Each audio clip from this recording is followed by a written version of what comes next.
Hey, listen to Commander Cookout Podcast, episode 161. I'm Brando. I'm here with Ryan. We're going to do the Epic Theros set review crossover with instant sorceries and planeswalkers. Now hit our theme song! Holy shit, you nailed it one day. That's pretty good. I appreciate that. Hey, Ryan. We're back for yet another whirlwind adventure. How you doing? Good. What's going down? Whole ton is going down. We're going to continue the Epic Theros set review crossover. We're going to talk about some instants and some sorceries and planeswalkers, as I just said. But before we do any of that, we got to thank our official sponsors, face-to-facegames.com. They're Canada's biggest Magic store. Ooh, very much so. I've got a new article published with them as of today. The top 10. Yeah, best Commander cards of 2019. What was number one? Want to give a little spoiler teaser, maybe? Hey, no spoilers. Give a little teaser, Ryan. This isn't even the pre-show. You know, okay, one spoiler. Yeah, I'm really proud of the fact that this is number one, given the discussion that was around it, Ryan. Oh, yeah. Okay, Time to eat crow, I say on Twitter. That's right. Card number one. I'm not going to say it. Link will be in the show notes. Yeah, fans of the show will know. They'll know. Face-to-face games aside, other than, going to the Open in Saskatoon February 1st, Ooh, be there or be square, we've got a set review to do. We've got a very special guest, part of the Epic Theros set review crossover. I don't know what order those words are supposed to be in, but today we have our good friend, ZT, Zack Taylor from Commander Social. Zack, what's going down? Hey, not much, man. While you guys were talking earlier, I looked up your article on Face-to-Face Games, and I think your number one is legit. So, Oh, yeah. It's No spoilers, though, but right? no, I'm not saying what it is. I'm just saying it's legit. I agree. But it's a solid number one. yeah, definitely. It was my number two, but it was Ryan's number one. I'll put it that way. Oh, yeah. Okay, so that's a good crossover. Any avid Commander Social listeners will know your number two, Ryan's number one, Ryan Green. Yes. Your co-host. Yes, the other Ryan. And anybody knows from listening to, I think it was episode 98 of Commander Cookout, where we reviewed the set that this card is from, they'll know why I need to eat crow, because I said everything on the card makes it look terrible, but it's actually the best card from last year. Yeah, like who would have thought Black Lotus was that good? I mean, seriously. Oh, yeah. Yeah, no, That's it's only, right. It's only medium. It's It's not much. It's not much. So thanks for having me, guys. I really appreciate it. It's good to be here and whatnot. Yeah, well, why don't you tell everybody a little bit about yourself, your social media, and where they can find you, where you're from, what you do. Oh, yeah. So like Ryan said, I co-host Commander Social with Ryan Green. If you want to get at me, I'm at Z4CK38 on Twitter. Our podcast is at Commander Social. So, you can see our videos on YouTube every Tuesday, most Tuesdays, not every Tuesday. Sometimes it's a little bit of a delay, but you can also get the audio on Wednesdays from, those places you get podcasts and whatnot. So that's about it. Also, I'm in love with Star Wars, and I want to note that no cacti will be harmed in the making of this episode. A reference to Brando's cactus that was knocked off his desk earlier this week. scumbag cleaners, man. Hey, if it weren't for the cleaners, you'd be running around in your own filth, though. Well, we talk about the mic sock every week. Like, I'm not saying that they're bad cleaners, but that mic sock has been dirty for like 4 weeks. Yeah, anybody who watches a pre-show will know what we're talking about. It's gross. I was like, So what's a mic sock? Oh. It's like that little fuzzy thing that you put over the mic. Oh, yeah. Yeah, there's one that's like full of lip skin and it stuff. has like actual like human flesh on it. Oh, Yeah. yeah. No, I definitely like wipe mine off because I'm like, ooh, just in case. Yeah, throw it in the dishwasher or something. We don't even use them. We raw dog it up in CCO Nation. Word.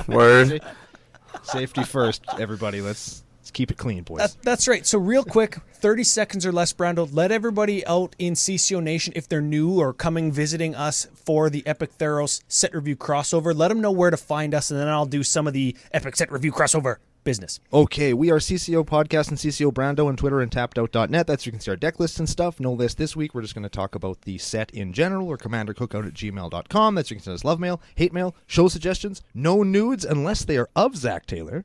Oh, Zack Taylor nudes, ZT. You can also find us anywhere better podcasts are found. You can find us on YouTube and Facebook and all the general social media places. And if you want a better rundown of any of that, you can check out our official home on the entire internet, CommanderCookout.com. And I will say, for anybody who says they can't find the social media coordinates on CommanderCookout.com, they're over on the right where it says social media. That's where they are. They're also in the show notes down below on whatever platform you're watching on. Oh, 100% they're there too. Yeah, Yeah, for it's sure. all there. Oh, I was looking for those earlier. Thanks. Oh, man. Okay. So we've mentioned it 700 times already. This is the Epic Theros Set Review crossover show. Today we are doing instants, sorceries, and P-dubs, or planeswalkers in the nation. And if you caught any of CMDR Central or Commander Central with Dana, Max, and Chris, yesterday, if you listen to them the day that they come out, they would have reviewed creatures, I believe, right? Do they have a special guest like we do? Who do they have, Zach? Do they have Ryan? No. Maybe. Do they have Matt? No, we have Do Matt. they have Josh LaCroix? No. Do they have You guys have to keep guessing until you get it right. Cause I mean, Bozo the Clown? it's close. Brando's mom. I mean, Well, you're getting closer. You're almost there, Zach. I thought you were going to say it, and then you did. is it just straight up Brando? We're beating around the bush. Yeah, they have Brando. It's me, you fucking guys. Jesus. Oh, Come on. my bad. I legitimately didn't know. My bad. Yeah, anybody who listened to CMDR Central yesterday is just screaming at their phone, hey, you fucking guys. God damn it, Brando, you even know. I'm going to dunk on everything. I haven't even done it yet. I bet you I dunked on so many cards. Yeah, so it should go for saying that we don't have the complete set at this point, but we do have all the planeswalkers. And we think that we have all of the biggest, splashiest instants and sorceries. There was some leaked cards that we're going to try and stay away from, but mostly those came out of a booster pack and a Walgreens, and who cares? Texarkana. Yeah, or Arkansas, or Detroit, or maybe... Doesn't matter where the damn pack was open, because it just doesn't matter. We're going to get to the instants and sorceries in a bit. They're spoiled by now in real life anyway. They just aren't spoiled right now. That's right. Right now, we have got the P-dubs, the planeswalkers, and for the last time ever, as of right now, we are getting the planeswalker dual decks. Sure. And I'll bet you these things are such bombs that we're all going to be begging them to take away those extra EDH decks and go back to the planeswalker stuff. Well, they are bangers for sure. That was a joke. So wait, is this a versus pack, or is this two separate planeswalker decks? Do we know? These are two separate... I have no idea. I think that they're 60 card decks with everything. I think everything's from the new set. And they're in the same box, though. Okay, yeah, they're in the Like same they're, box. They're the Okay. ones with like they kind of look like they've got the blister front, and the decks are kind of looking at each other. Oh, are they in the same box? It I doesn't. think so. It doesn't matter. I'm not gonna buy it. Yeah, I'm not buying Neither this is shit anybody anymore. else. That's why they're getting rid of them. Exactly. So first up, we have got sort of the face card in Elspeth Undaunted Hero. Brando, do the honors. It is a 5 loyalty planeswalker for white 2. Ooh, so we're already getting a discount on the regular face card planeswalker cost. Hell yeah, I bet you she's awesome. +2, you put a +1/+1 counter on up to 2 target creatures. -2, you search your library and or graveyard for a creature named Sunlit Hoplite. Easy for me to say. Put that shit into play. If you search your library, you shuffle it. And then it's got -8 until end of turn. Creatures you control gain flying and +X/+X, where X is your devotion to white. So at least 3. So, and 5 loyalty planeswalker. Yeah, it's a 5 loyalty planeswalker. Whatever. So let's break it down a little bit. Lots to unpack there. +2, she gives up to +1/+1 counter on up to, what is it, 2 creatures you control? Up to 2 creatures. You don't have to control them. So you can definitely buff your opponent's creatures if you want to just admit that you've played a shitty planeswalker and you just need her gone to hide your shame. Or you can put 0 counters on whatever. Like you can just choose no counters on no creatures. That's true. You can definitely pay white 2 and do nothing. Is this a good enough ability to run for this, Zach? Do you like this for a +2 to go Elspeth up to 7, still out of alt range? No, it's pretty terrible. Oh, All right. Well, what about the -2? You get a Sunlit Hoplite. It's a 2/1. Okay, and as long as it's your turn, it has first strike. Ooh. And as long as you have an Elspeth, doesn't have to be this one. It gets +1/+0. How about that? Is the Hoplite a bird? Nope. It looks like it's a person with a javelin. human soldier. Maybe Oh, 3 people okay. with javelins? Well, it's not a bird. I don't care. Bird tribal. Honestly, what the hell is what is a hoplite? Now that we're thinking about it, what the hell's a hoplite? Because nothing in there is hopping or light. I don't know what a hoplite is. This is what I was thinking, though. Do we care that we can search our graveyard to get this? Like, if it dies and then we get it back? Do we care that we can maybe farm a enter the battlefield trigger from it if we have, like, repeatedly, if we have a Cathar's Crusade? Guess. Do we run Elspeth just to get a hoplite for free to trigger our Cathar's Crusade? Probably not. Well, here's the thing. Here's the thing. If we run the other 5 mana Elspeth, it is way better with Cathar's Crusade, and then we don't have to run Sunlit Hoplite in our deck. Yeah, I was just thinking, like, what if you draw the Sunlit Hoplite and not Elspeth? Because now you just have a super shitty creature in your hand. So terrible. Wait, the Hoplite doesn't get Elspeth? Lame. Yeah. Well, there is another card in here, Elspeth's Devotee. When it enters the battlefield, you search your library for and graveyard for Elspeth Undaunted Hero. Put it into your hand. Ooh. That's 4 mana for a 3/3. Now, let me tell you, if that was any Elspeth card, different story. Yeah, that would be some good shit. Word. Yeah. Okay, last ability on Elspeth, -8. And remember, she starts at 5 and goes up by 2. So this is your 3rd turn in, and she would survive if you -8 her. You give all your creatures +X, where X is your devotion to green. White. Oh yes, white. I was thinking green, of course. Is this good enough, Zach? Like, is this good in a bird tribal deck where you're 2 or 3 colors? Is this good in a soldier deck where you're running tokens that don't have a mana cost? Not particularly. Like, you're just never gonna get to that 8. I don't think. Like, you have to plus her twice, and then on the 3rd turn -8 her. Somebody's gonna kill it. But is anybody going to kill it? Could be. You know what I do? What's up? I just kill all of your creatures while you get there, and then I just wrath your Wrath board the and be like, there you yeah. go. No, I Nice, like that. You're sending Nice ultimate scumbag. sending a message. Yeah. Yeah, okay. Should we move on? I don't think this card is any good. You guys have sold me. I thought, okay. You know what I was comparing it to? Jazal Goldmane, where you pay 5 and he gives all your creatures +X, where X is the number of attacking creatures. Oh yeah, there you go. This is kind of like that, +X, where X is devotion. You know, devotion, if your creature has 1 pip, it's kind of like the same thing as the one creature that's attacking. I guess. Yeah, Let's just remember this card when we get to the sorceries, and there's a green sorcery that just does this. Green. Let's just. okay, let's. This is the other dual planeswalker, dual deck planeswalker. All right, we got Ashiok, Sculptor of Fears. He is a 4 loyalty, 6 mana planeswalker for Dimir and 4, so we're back to that 6 ceiling.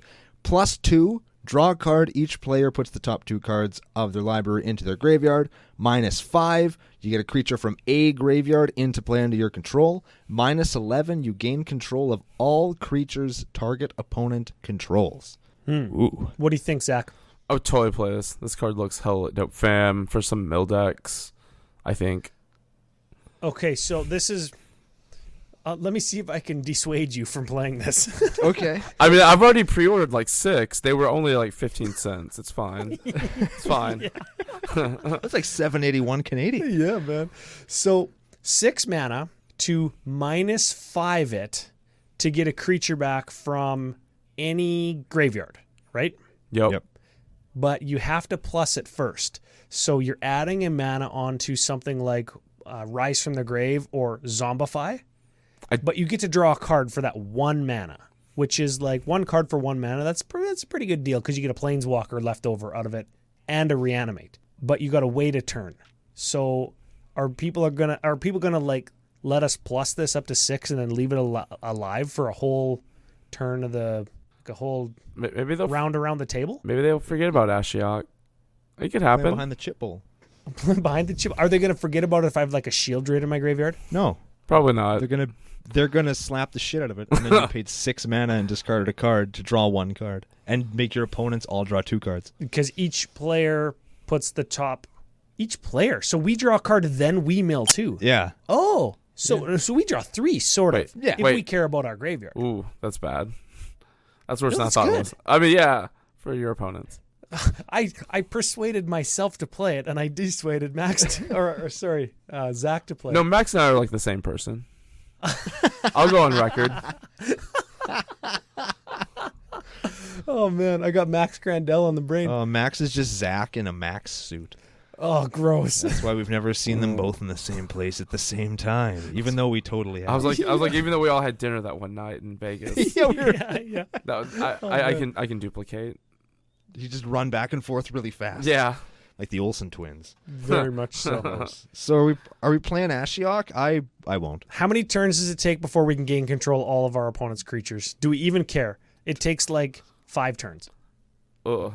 There's no way it's going to last that long. Because eventually you're going to get that good creature, that bomb in the graveyard that everybody's going to think you're going to try and take, and they're just going to kill him. Yeah. Yeah, because you keep plussing it. All of a sudden you're like, plus draw a card. Oh, mill my Villas Blood Arbiter. And everybody's like, okay, we're going to fuck Ashiok. Dang it. Okay, moving on. I hope the card you drew is Reanimate, asshole, because Ashiok can't help you now. All right, let's check out the ones that are actually in the set. The Okos of the set, if you will. Yeah. The Renin 6s of Return to Theros. Oh, the Renin 6s of Return, too. Or what is this set called? TBD. Beyond Death. Yeah, TBD. It's TBD if these Planeswalkers are any G. Brando, read us the first one. God damn it. Okay, let's start with the local flavor, the guy that's just kind of there. They made him up last weekend to show off the set's mechanics. Let's check him out. It's Calyx, sounds like a toilet bowl cleaner. Destiny's Hand. He is a 4 loyalty Planeswalker for Celestia and 2. It has +1. Look at the top 4 cards of your library. Put an enchantment from among them into your hand. Put the rest on the bottom in a random order. -3. You exile target creature or enchantment you don't control until target enchantment you do control leaves the battlefield. So kind of turns him into a little mini O-ring. Or -7. You return all enchantment cards from your graveyard to play. The +1 has too many lines. I would counter that. But is it good enough to counter? I don't know, man. He's got that staff whipping around. He's got those scaly-looking rope thing. I don't know, maybe. It's speed lines.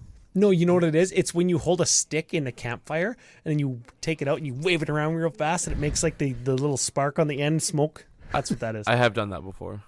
Yes. Yeah, me too. Yeah, we've all done that. You feel like a wizard. Yeah, exactly. Like this guy. We feel like Calyx. We just didn't know it yet. I see, yes. Okay, so he's relatable. Right, that's why he's there. Good job, Calyx. Good job. So are we? I guess he'd go in the Enchantress deck? He goes in the Enchantress deck because you're going to plus him to 5, and he is going to find you an enchantment probably. Like if you got 25 or 30 enchantments in your Enchantress deck, like, I mean, you might have that many. He'll get you your moat. He'll get you your moat or your propaganda effect or an O-ring effect. And if you're not confident that he's going to do that and you just need to get rid of something, he's going to get rid of something provided you have an enchantment on the battlefield. I think that's worth noting that minus ability, that what is it, a -3, you have to have an enchantment to target for you to activate that ability. Yeah. And then you hope they don't kill that enchantment, or if you put it on an aura, and then they kill the creature that the aura is attached to, because then they just like 4-for-1'd you and got their creature back. So this guy's just... Wait, if you kill him, they don't get the thing back. No, if you kill the enchantment that is the O-ring now. Yeah. Like I've got a Fist of the Demigod on my dude, because obviously I'd play that in a Calyx deck because it's black-red. And then I use that as an O-ring to get rid of their Vorinclex, because it's the only removal spell that I played, because I'm playing black, red, green, white. They don't have any good removal, obviously. And then... I have no idea what the fuck you're saying. Then they disenchant my Fist of the Demigod. Or no, they don't disenchant it. They fucking terror my creature that the Fist of the Demigod is on. And then it dies, and I lose my Fist of the Demigod, and they get their Vorinclex back. What color is the creature that the Fist of the Demigod's on? Because Terra can't target black or artifact creatures. Well, it's probably mono red, because I'm obviously terrible at Magic, because I'm playing this card and Fist of the Demigod in Commander. Oh my god. Okay, well, let's take a minute just to recognize that -7 is Replenish, and that is a real card. Yes. Like, get all your enchantments back from your graveyard to the battlefield. You could just have them die organically. You could put your entire deck into your graveyard and then replenish. Yep. Both of those are good strategies. All of those things are things what's you could do. What's the CMC on replenish? White 3 sorcery. That's pretty good. Okay. Too bad that wasn't in this set. Right. Or is it? Wait, I guess there's time. I suppose. Maybe. Possibly. Well, tomorrow. All right, let's keep going here. Let's talk about some other really good stuff. Let's talk about Elspeth Sun's Nemesis, the face card of the set. And the opposite of Elspeth's Sun's Champion. That's right. All right, let's see how badass she is. I'll bet you she's bad as hell. She just escaped from death. Yes. Because death has no meaning in Magic anymore. And so she's got his stick. She's holding the prop that is my favorite card from the whole set. You'll have to listen later in the week to hear what that is. Oh, teaser. Elspeth Sun's Nemesis is a 5 loyalty planeswalker for white 2. She has -1 up to 2 target creatures you control. Each get Savannah Lion until end of turn. That's +2/+1. -2, create 2/1/1 white human soldier bros. -3, gain 5 life. Oh, baby. Ooh, wow. That last ability, eh? Yeah. Ooh. Gain life. She's got one last ability. Give it a read, and then we'll talk about it a little bit. She has Escape for white 4, and what Escape is you remove X number of cards from your graveyard and pay the escape cost, and then you can play that card from your graveyard. Okay. So it's basically Delve. And that's like one of the main mechanics of the set. We're going to see it on some of the instants and sorceries in a few minutes when we get there. Zach, what do you think? I mean, on Elspeth here, I don't know. In general, I think there's possibility to abuse this somehow, right? It's not like Flashback where when you cast a spell again, it like gets exiled or whatever. It just goes back to your graveyard. You just keep doing it. So provided that you can always exile 4 cards and pay the 6, you can always get this Elspeth back. So if you wanted to like make 2 tokens, and then minus her to buff something, or make 2 tokens, and then she just dies from getting attacked, you can get her back with a full plate of loyalty, I guess, right? I mean, do I want her back? Yeah, do you care that you played her the first time? If you're the Heliod from this set, are you afraid of this Elspeth? Because I'm not. No. Well, here, how about this? Forget that it's this Elspeth, or forget that her abilities are just like fine or marginal at best. Is it like, how many planeswalkers do you need to cast before you just start like winning the game?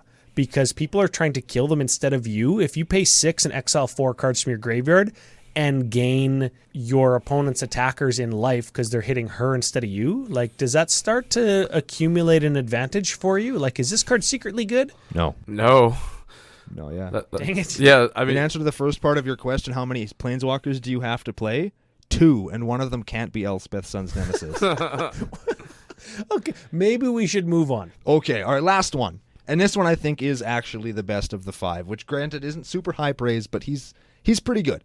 Ashiok the Nightmare Muse is a 5 loyalty planeswalker for Dimir and 3.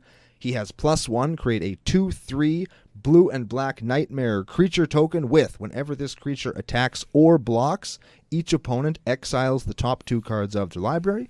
-3, return target non-land permanent to its owner's hand, then that player exiles a card from their hand. And -7, you may cast up to 3 face-up cards your opponents control from exile for free. Oof, what a mouthful. Got there. So, +1, create a 2/3 that when it attacks or blocks, they just exile a card. Yep. Okay. Is 2 this, of them. two. Off the top Oh, of yeah, the two, line. sorry, 2 of them. Is that good? it's not bad. I think if you're playing the mill deck, maybe that, I'm not going to say that's how you get rid of the Eldrazi Titan, but I mean, take what you can get, man. Maybe your Leyline of the Void has been blown up, so you got to do something. Yeah, I guess because when it blocks too, right? Because you Yeah. make a blocker and leave it up, and then whenever it blocks, it's probably going to die. But like, if somebody attacks Ashiok every turn and you mill them for 2, is that like, that's probably fine because you still have an Ashiok, right? Yeah, if you want this Ashiok. I mean, I don't know. I think this one's pretty. This one's definitely doper than the others, but Yeah, I think Yeah. so too. it's underwhelming. So if you -3 it, return target non-land permanent to its owner's hand, which is actually good. Yeah. That's going to put Ashiok to 2, and it's going to get rid of their worst thing, and then you're going to mill them as well.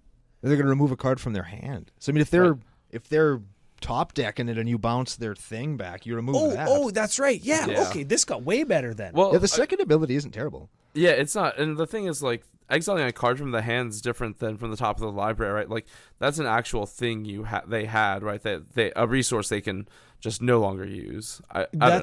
That's probably something that is a removal spell at turn 5 or 6 or 7 when you're doing this, or it's something that costs 5 or 6 or 7 mana that they haven't got to cast yet. This card got way better in my head because I thought you bounced something then you milled them for a card. No. That'd be much worse than it actually is. Yeah. This is a pretty okay card. Yeah, Okay. I'd play I this. could be convinced. Okay. Now the -7, just quickly cast up to 3 face-up cards that you exiled, presumably with Ashiok. So like the attacker block exile or the exile the thing in your hand. Are we ever going to get there? I think it's possible. I mean, he makes a pretty good blocker to protect himself Yeah. on his way up. So, I mean, I could see it happening. I think that it is based on the power level that you're playing in the game. And you know what? Fringe case, anybody who scries or uses the instant speed Mirage Tutors or maybe has a Sensei's Divining Top or a Scroll Rack, maybe not Scroll Rock, but anybody who's got any of that isn't going to attack you because they've probably done something with the top of their library such that they don't want your Ashiok token to block. It's kind of a corner case, but like all of those cards I named see lots of play. They're going to see way more play than this Ashiok. Yeah. True story. So that's Planeswalkers. On the whole, what do you guys think? I'm hoping the instants and sorceries are better. Yeah, I mean, Zach? I was like, isn't Elspeth like the main super cool character for this set? And the Planeswalker card is not that pushed when there are so many other just real pushed cards in the set. Underwhelmed. Yo, yeah, very much so. Which, of course, you'll hear the rest of the week on the Epic Theros Beyond Death crossover. I don't know what it's called anymore. Wait, hang on. I actually have it written down. The Epic Theros set review crossover. Very good. Oh, So let's move on to instants and sorceries. What do you guys think? sure. Yeah. All right, gentlemen, let's start with the instants, as we do usually on the show. I guess we're just going to kind of go through them. We're just going to scroll down the site that we're all on and talk about the cards as they jump out and make us really excited. Yeah, you know what? Not very many instants and sorceries in this particular set because they had to make room for the plethora of everything's legendary set and Yes. an echelon of enchantment creatures, of which we're not reviewing. That is up to Commander Central and Commander Social, and of course, by the end of the week, EDH Recast. Yes. So tune into all those shows, of course, to hear about all of that great stuff. Agreed. Some of it you may already have heard yesterday. All right. Should we start with the intervention cycle? The first card in that with Thassa's Intervention. Sure, give it a read. These are all X spells, right? Yes, sir. It is a blue X for choose one. Look at the top X cards of your library. Put 2 of them, or up to 2 of them, into your hand, the rest in your bottom in a random order. Put the rest of them in your bottom. On the bottom of your library in random order. Or counter target spell unless its controller pays twice X. Okay. What does everybody think? What do you think, Zach, of the first intervention? It's not. I don't know. I don't think it's great. I mean, I do like you could do the. I wouldn't pay more than like maybe 3 into X for it to look at the top 3 cards maybe. As far as the countering stuff, I feel like there's just way better counter spells. I agree. I feel like you would cast this when somebody taps out or taps out save 1 mana, and you just go blue, X equals 1, so they have to pay 2 or it's countered. So it's effectively a cancel in your deck, F-U Smitty, quit playing cancel. Or if it's late game and you just have like 20 mana, you could just like sort of scry 20. It's not scry, but it's like look at 20 and pick the best 2, put the rest on the bottom. Yeah, I mean, it's good mana sink. It's good mana sink, and if somebody taps out early to mid game, you can cancel them. This just feels like one of those cards that it's 2 things on one card, and neither one of them are as good. Like it's Blue Sun Zenith and Counterspell on the same card. Yeah. But I mean, you might as well just play Blue Sun Zenith and Counterspell. If you're going to pay 4 in it to counter a spell, which is where you're going to be more than just a pain in the ass, just play Cryptic Command. I was just going to say this feels like a poor person's Cryptic Command or Mystic Confluence.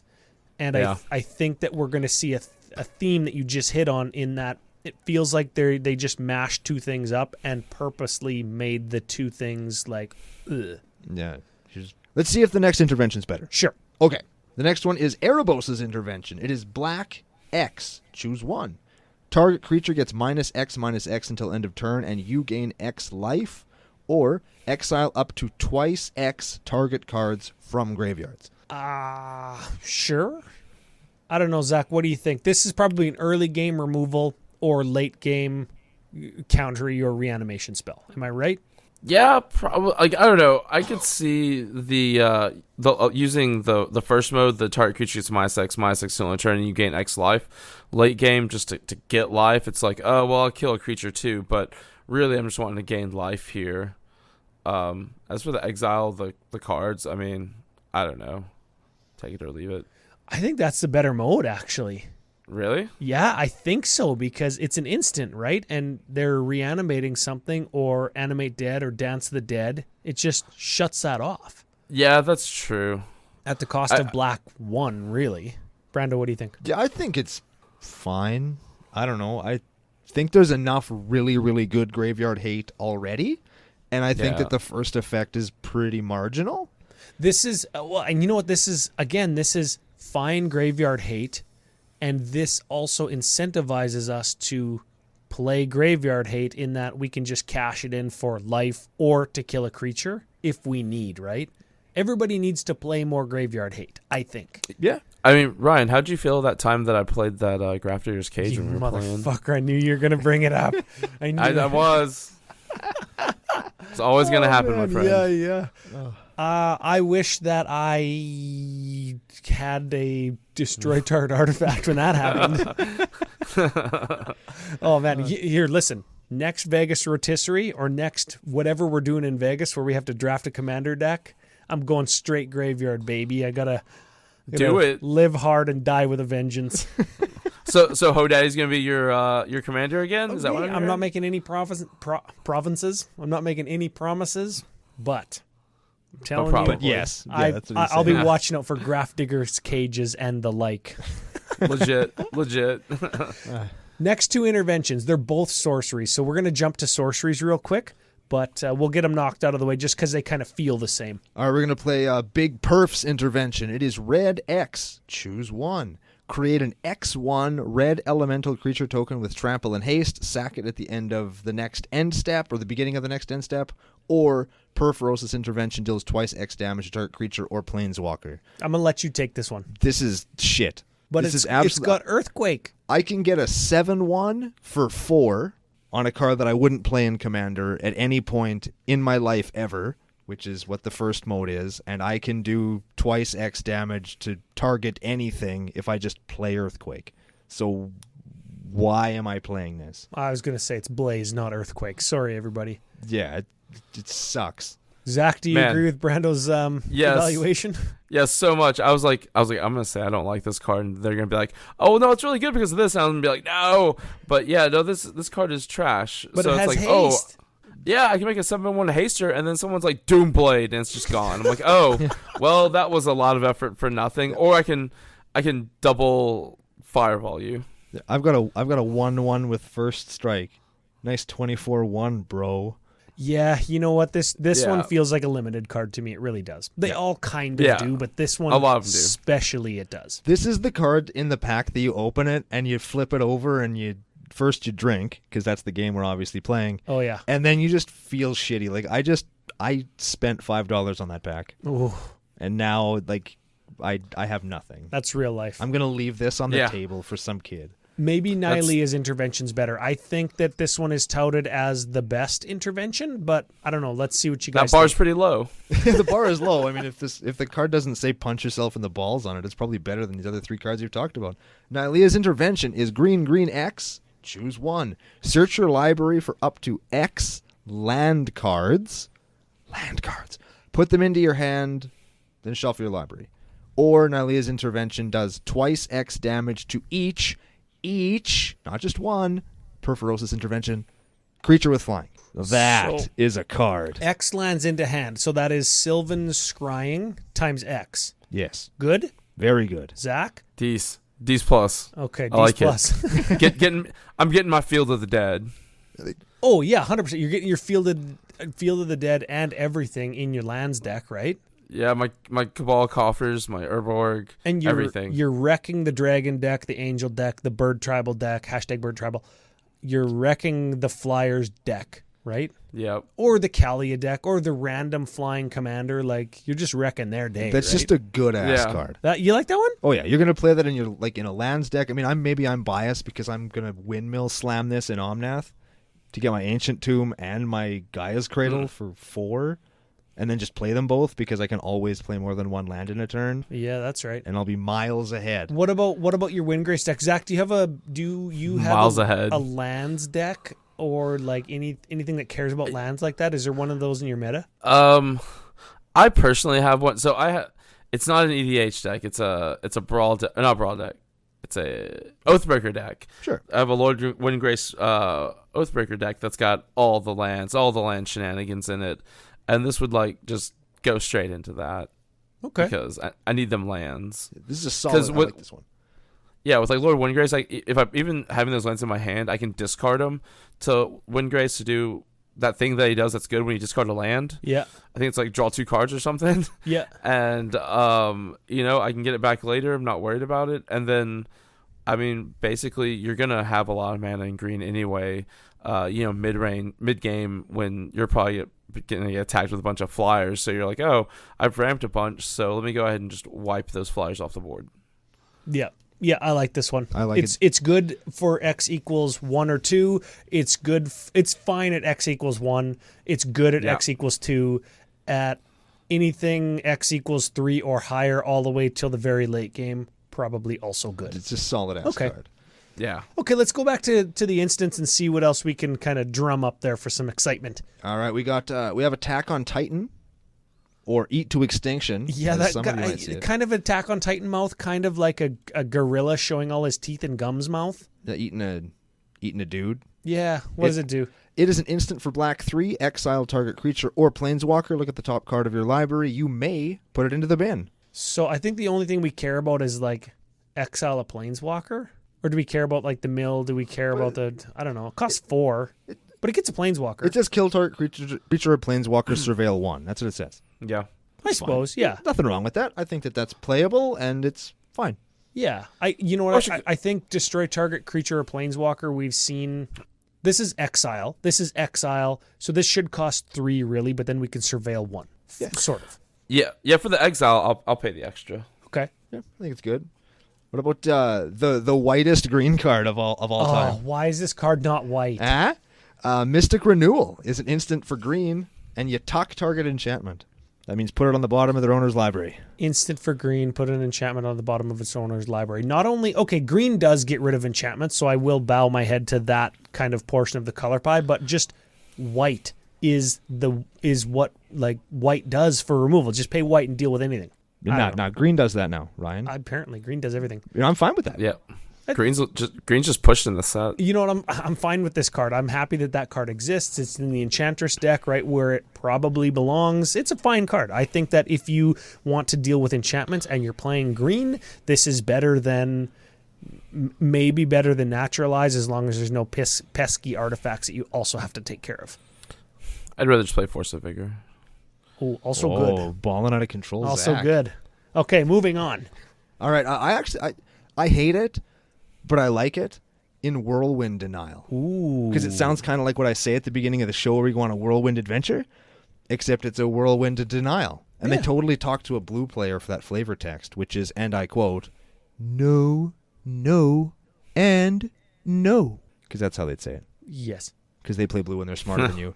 It's an instant for blue 2. For each spell and ability your opponent controls, counter it unless its controller pays 4. What do you think, Zach? I like this. I mean, you get in some sort of weird counterspell war with somebody and they got like 4 things on the stack and you're like, but I want my stuff to resolve. And you're just like, oh, Whirlwind Denial. Get out.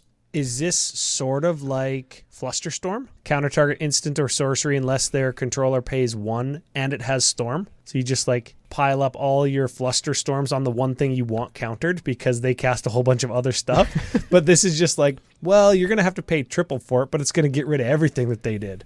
I think that this card's like the truth. You know what the dirty, rotten piece of shit in me wants to do? Smack me for saying I'm going to play Flusterstorm and Whirlwind Denial in the same deck. I want to sit Right? there, I want to sit there with Whirlwind Denial in my hand. I want to sit there. And I want to watch you try and combo off and Zack try and stop you. And then you're countering each other's shit. And by the time you've exhausted everything, you're just sitting there like... You just big dick control magic to each other, and I just Whirlwind Denial. I'll just counter all that shit. Fuck both y'all. Counter everything. I mean, I'd be okay with that, honestly. It's just like at that point, I'm like, oh man, why am I even alive? Like, what is happening? There's just the stack. What is the stack happening? And then Brando just saves us both. It just saves us because we're trying to like parse out what's on the stack when and did my brainstorm resolve, and you're just like, you know what, don't even look at the cards in your... Doesn't even matter. I don't want to resolve this anymore. Let's just fuck this. Let's just keep the turn going. Okay, moving on. All right, what do you think? You got one, Zack? Like, what are you thinking? Yeah, let's talk about Drag to the Underworld. I think this is an interesting card.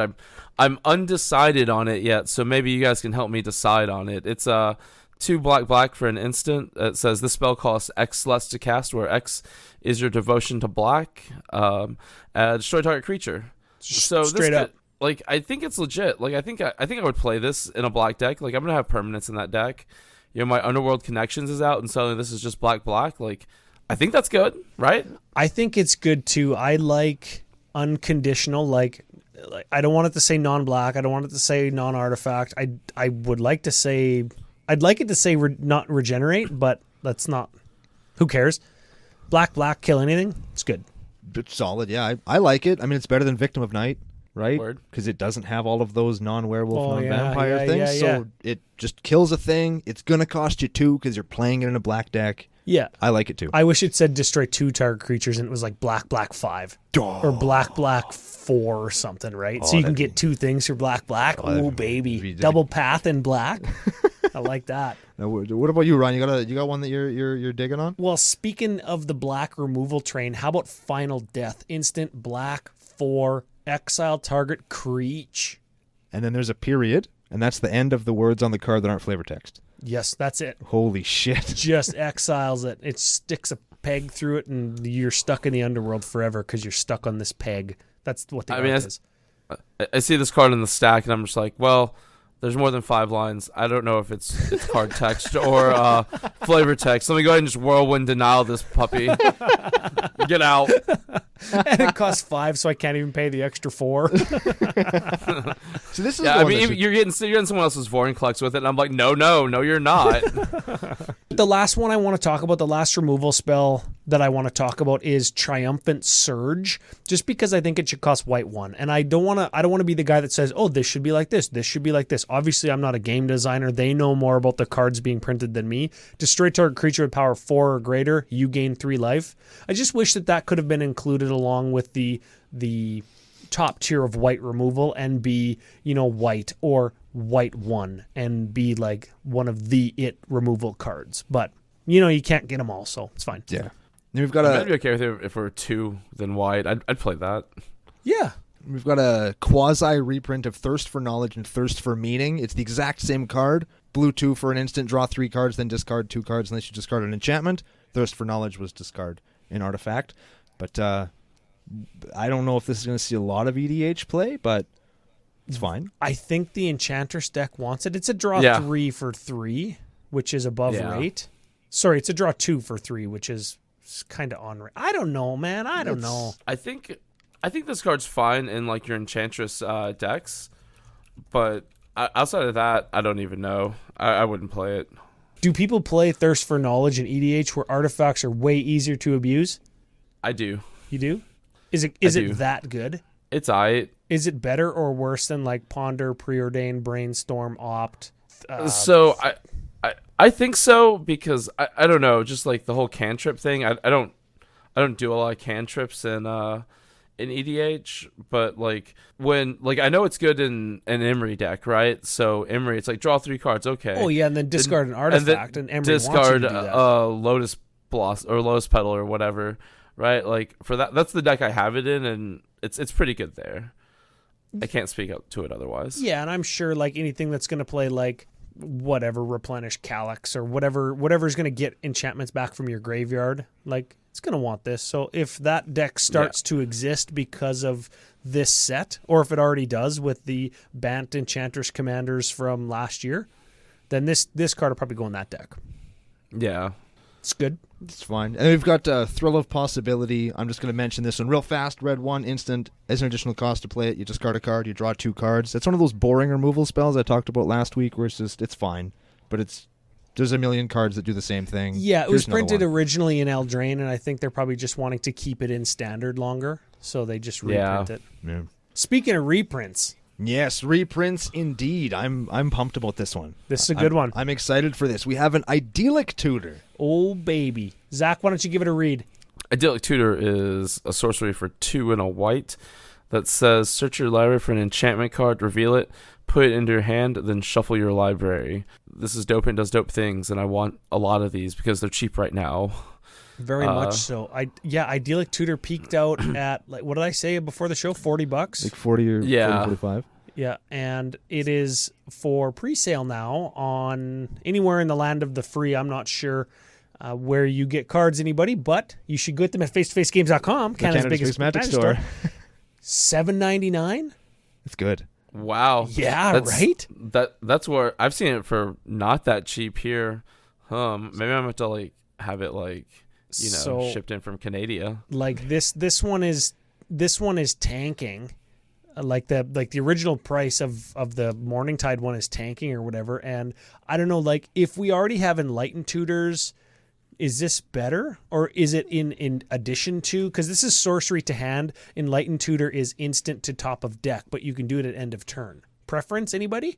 I like this one as a budget option if you don't have Enlightened Tutor. Like, I love that Idyllic Tutor's the budget option now. Yeah, I'd play Enlightened Tutor over Idyllic Tutor, but like I'd play Idyllic Tutor if I had one because it's going to cost me less money. So I mean, yeah. Ideally, I'd play both. Ideally, yeah. Sorry, that was a Ryan Green dad joke. It's for Ryan. It's fine. I feel you. It's all good. I also like that they made sure that they printed like kind of shitty art on this, so that it'll always be worth less than the Lorwyn one or Morningtide one, wherever the hell the other one's from. they're both fine. One's a bird, one's a giant hand. I mean, birds are way better than giant hands. I don't know. You know what they say about giant hands? Giant gloves? Yes. That is what they say. Yep. Giant mitts, I guess. Speaking of cards with sick art. Oh, I hate you. No, we're gonna do it. It's Bedevil based on the picture. Bedevil 2.0. But it's a Lure of the Unknown based on real life. It's sorcery for Rakdos and 3. Reveal the top 6 cards of your library. An opponent exiles a non-land card from among them. You draw the rest, and then your opponent gets to play the card that they picked. So this is a draw 5 for 5. Here, opponent, have a free card. Not worth it. Really? No. Really? Not worth it. No, yes, it is. No, it is not. It is not. Zach, tiebreaker. Okay, so I'm with Brando. I think it's not. You guys are a bunch of whips. It's like, well, this is what Max told me too. Max is like, no, it's draw 5 for 5, and I was like, yeah, but it's also on top of that, your opponent gets the best card out of the 6 you draw, and then maybe just destroys you with it. Not worth it. Only to if me. the spell that they take is like a removal spell or something. What if it's just a really good spell? Yeah, Well, stop putting good spells in your deck, man. This is CCO Nation. I don't know if you know about the, like, Jason All has his 75% rule. Yeah, There's yeah. a Zack 75% rule. Okay. And that's build my deck at 100%, but play it at 50% because I'm not good at this game. And so, like, who knows what they're gonna get? They're gonna get my Necropotence or my Phyrexian Arena or my Bolas' Citadel, or I don't know. That's real life. Okay, I got you. Let me tell you a story about why these cards aren't good. Have I told you my Scheming Symmetry story yet? I don't know. So I was playing Slivers. I want to hear it. And this guy plays Scheming Symmetry. I'm like, me, pick me. I promise I won't find anything broken. I promise. And I did. And I found like a value sliver, and I won the game immediately. A value sliver? Yep. The Just one that like play a sliver, draw a card. Won the game Hashtag immediately. Because I don't want to call him an idiot, but that fool let me search for a card, and I immediately killed him with it. And that's exactly what this does. living that Except it's more random. hashtag scumbags unite life. That's right. I don't know though, because like if I'm putting cards that are niche to my strategy into my deck that don't synergize with your deck very well, or just generally are at a low power level that aren't going to affect the game at large, but because I have a redundancy in them that if I were to draw 5 of them at once, like that's good for me. I know I'm crafting a scenario a little bit, but it's real life and synergy decks. That's a draw 5 for 5. I mean, I'd play this in a Rakdos Precon. There you go. There it is. There it is. I play this in Boros Precon because fucking Boros can't draw cards. Boros, I'd also the play worst. both printings of Thrill of Possibility, just because I need all the help I can get. Oh man. Let's move on. We're split. You guys are one upping me. We'll see who's the real champion in 10 months from now when I write another article. When I write the top 10 for 2020. Yeah, and I'll call this my number 1 card. Yeah, then everybody's going to laugh at you. You'll be fired. Oh, man. Where do we want to go from here, boys? How about Rise to Glory? Because that looks like a really great card, but really, it's kind of an Obsidat's Aid, but not as good, but also twice as good. All right. It's a sorcery for Orzhov and 3. Choose one or both. Return target creature card. That was the worst thing. Return target creature card from your graveyard to play, or return target aura card from your graveyard to play. So, Obsidat's Aid is Orzhov and 3, sorcery, exactly the same. Return target permanent card from your graveyard to the battlefield. So, you get any permanent, but only one. This one, you get a creature or an enchantment, but you could get both. Or a creature enchantment. Ooh, yeah. You could still get another thing. So I don't know, Zach, what do you think? Do you play Obsidat's Aid? Would you play this? Would you play both? I'd probably play Obsidat's Aid. I don't know, I've never played both. Like I think this card's fine. It's not like the most amazing card, but I don't know. Returning a card from your graveyard to battlefield, pretty legit. Yep. Returning aura, same deal. Like I think this could be cool in the right kind of deck. I think you're definitely playing some sort of Orzhov soldier strategy, or like Orzhov tokens, maybe. And this gets back like this might get back like Rise to Glory might get you back your win condition, like your Cathar's Crusade or a Sun Titan or a Grave Titan, right?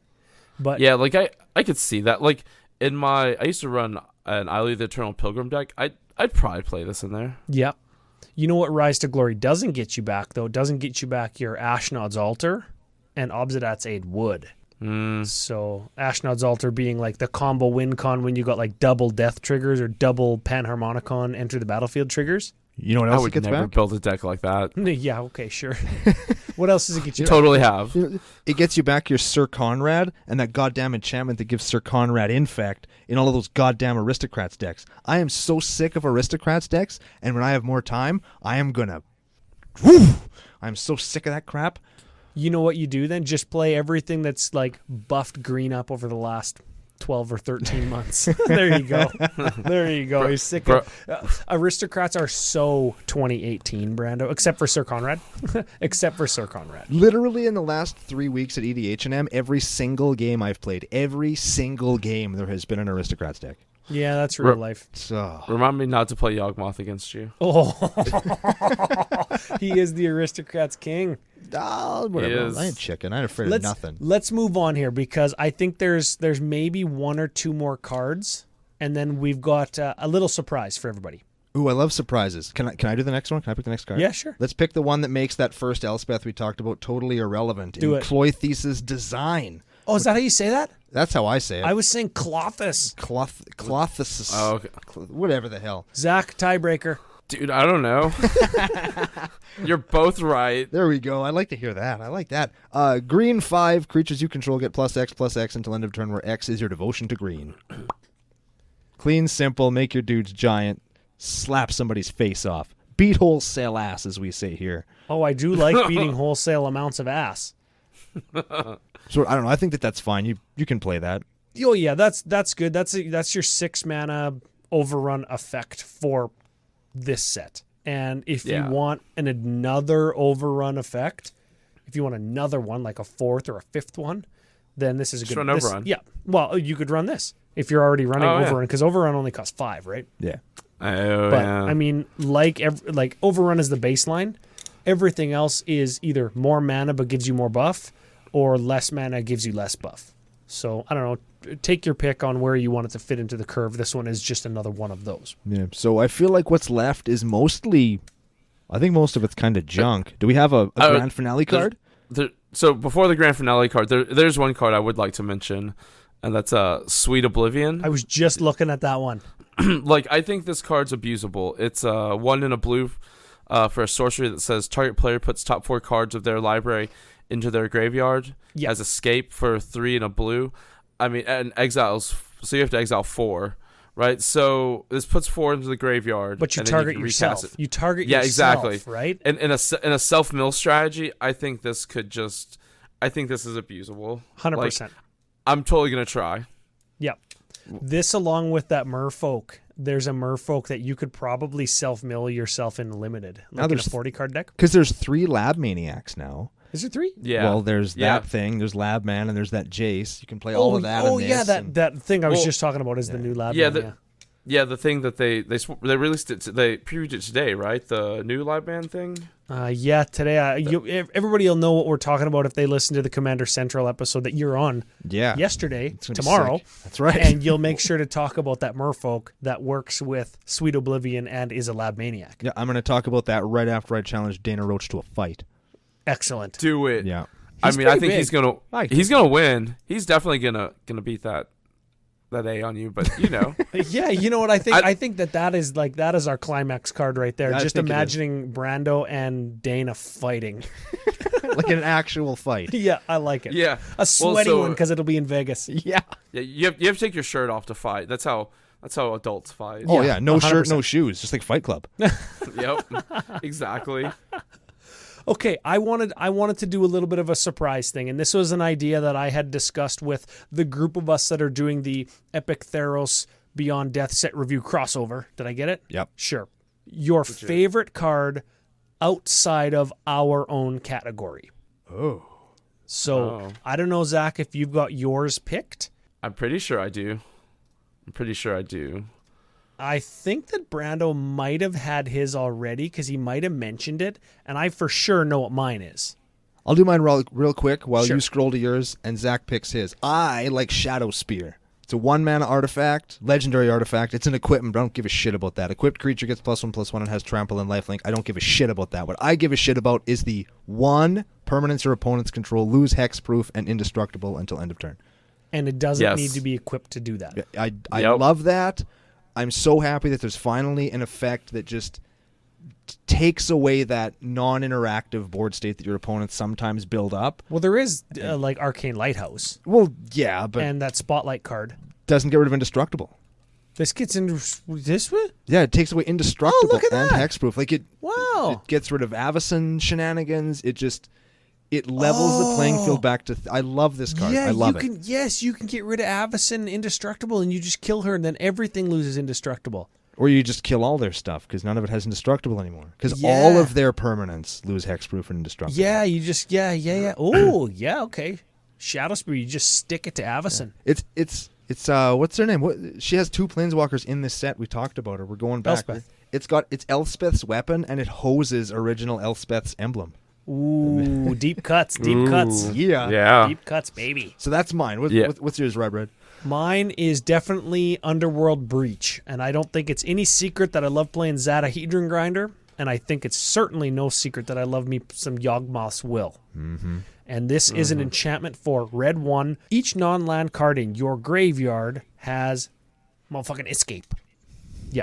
Okay, so the escape cost is equal to the card's converted mana cost plus exile 3 other cards from your graveyard, and at the beginning of your end step, sacrifice Underworld Breach. So in Zada, your graveyard is routinely full of all the instants and sorceries you've cast, and your fetch lands and stuff that has just organically died if it is a longer game where you've just like chump blocked with some kobolds or goblins, and you can just start to storm, start to ritual, start to draw, and then you can Underworld Breach and then do it all again because you have the cards in your graveyard that might give you a mana for each goblin you control or each card in your hand after you've just drawn 20. So this is 2 mana, sort of Yawgmoth's Will, where instead of casting them once and exiling them with Yawgmoth's Will. You cast them as many times as you want at the cost of 3 cards. And let me tell you, if you've got a bunch of mana, you can just Wheel of Fortune through your entire deck and sculpt a hand, sculpt your graveyard to then cast with Underworld Breach or Past in Flames, or just continue to play more and more stuff with your Treasonous Ogre, where you just pay life for red mana. Yep. So definitely my favorite card of the set thus far. What do you got for us, Zach?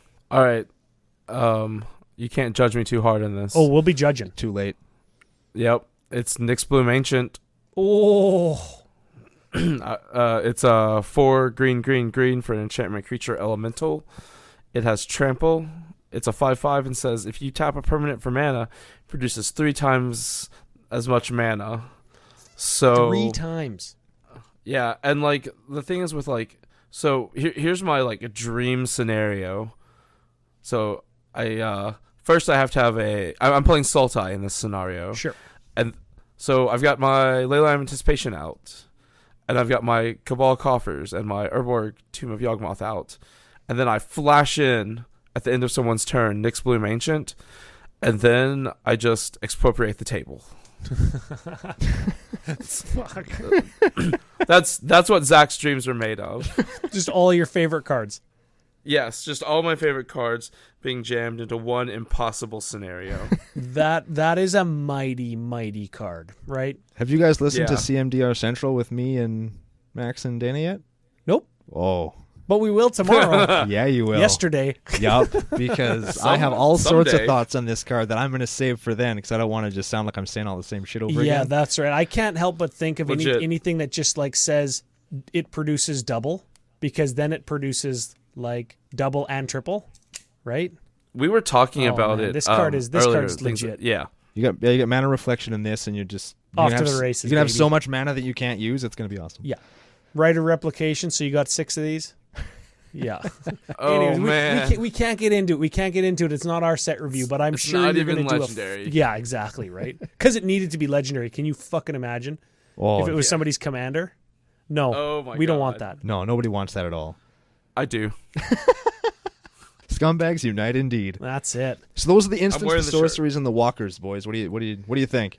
Are we enthused? Are we jazzed up? Is this sweet, as it were? Sweet instants, sorceries, and planeswalkers. I am totally meh on those categories of cards. But outside of those, I'm sure everybody out there in CCO Nation or whatever nation they belong to are going to hear some good cards on the other crossover set review shows. Yeah, I feel like because we're the best podcast of the bunch, they gave us the lowest quality category to talk about because they knew that we'd make it interesting. And they lump Zack in there with us. What does that say about Zack?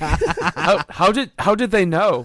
They sent they sent you the dumbest podcaster and gave you the worst group. Like, we had to talk about this, and you guys weren't supposed to know. I'm sorry. Zack, we wholeheartedly do not feel that way, and we would like to thank you. We had some audio trouble behind the scenes, everybody, so Zack had some trouble on his end, we had some trouble on our end, and we had a great time figuring it out. So we'd like to thank you for being here, of course, taking 17 hours out of your night tonight.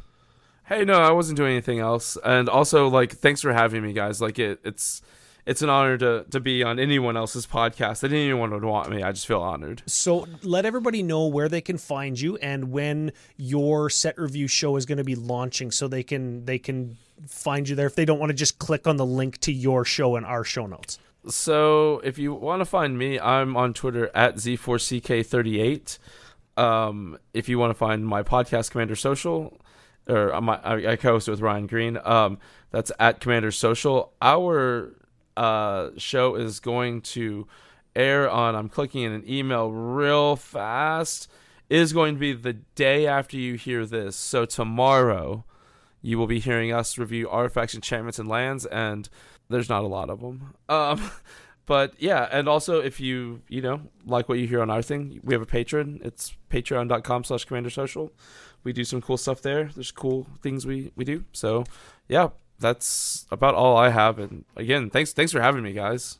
It's always a blast to have other people on our show. And I don't want to make that sound too much like a final thought of the day. So Brando, thank our glorious overlords and sponsors. Final thought of the day. and final thought of what do we do? Instant sorceries and planeswalkers for the Epic Theros set review crossover. Okay. Big thanks to Zack from me as well. It's been great having you here, bud. Big thanks to FaceToFaceGames.com. They're Canada's biggest Magic store for helping us keep the lights on. Big thanks to all of you for listening to us talk about all these janky cards for the last hour. I think that this set's going to be really good, but I think most of the value is going to come from the stuff that we didn't necessarily talk about today. Sorry, guys, but thanks for sticking in there with us. We're going to be back. Hold on. Idea of the century. Ooh. Theros Beyond Death launches.